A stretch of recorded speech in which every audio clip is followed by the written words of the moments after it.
హనుమకొండ జిల్లాలోని రోదర్ఫర్డ్ చర్చిలో క్రిస్మస్ వేడుకలు ఘనంగా జరిగాయి. చర్చికి క్రైస్తవులు పెద్ద సంఖ్యలో హాజరై ప్రత్యేక ప్రార్థనలు చేశారు. ఈ సందర్భంగా వారు మాట్లాడుతూ యేసుక్రీస్తు చూపిన శాంతి మార్గం అందరికీ ఆదర్శనీయమన్నారు.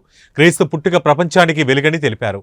పాపులను రక్షించడానికి యేసుక్రీస్తు ప్రపంచానికి మానవాళిగా జన్మించారన్నారు.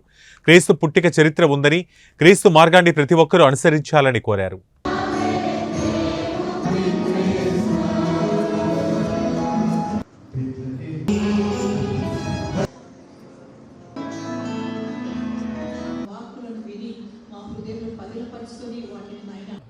క్రిస్మస్ కాబట్టి నా యొక్క క్రిస్మస్ సోదరులందరికీ, నా కాన్స్టిట్యున్సీ ప్రజలకు, ప్లస్ అందరి మా వరంగల్, పాత వరంగల్ ఉమ్మడి జిల్లా వారి అందరికీ నా యొక్క హృదయపూర్వక క్రిస్మస్ శుభాకాంక్షలు చెప్తున్నాను.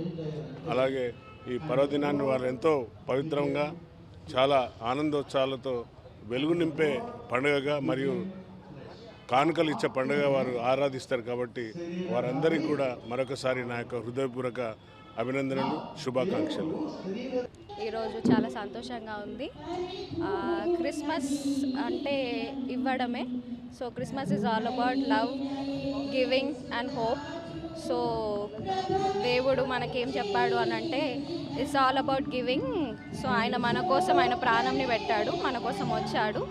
సో మనం అందరం కూడా ఆ రక్షణని రిసీవ్ చేసుకొని మనం కూడా ఆయన ఎలాగైతే సర్వీస్ చేశాడో ఈ లోకంలో మనమందరం కూడా సర్వీస్ చేయాలని, ఆయన మార్గంలో మనమందరం నడవాలని ఈ క్రిస్మస్ అదే సూచిస్తుంది. కనుక మనమందరం ప్రతి సంవత్సరం క్రిస్మస్ని మేము ఘనంగా జరుపుకుంటాం.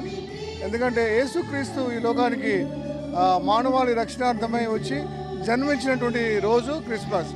క్రిస్మస్ అంటే క్రైస్ట్ అంటే క్రీస్తు, మాస్ అంటే ఆరాధన. అంటే క్రిస్మస్ అంటే క్రీస్తును ఆరాధించడం. ఆ విధంగా ప్రపంచమంతా కూడా క్రిస్మస్ని ఆరాధిస్తున్నారు, ప్రపంచమంతా కూడా ఘనంగా జరుపుకుంటున్నారు.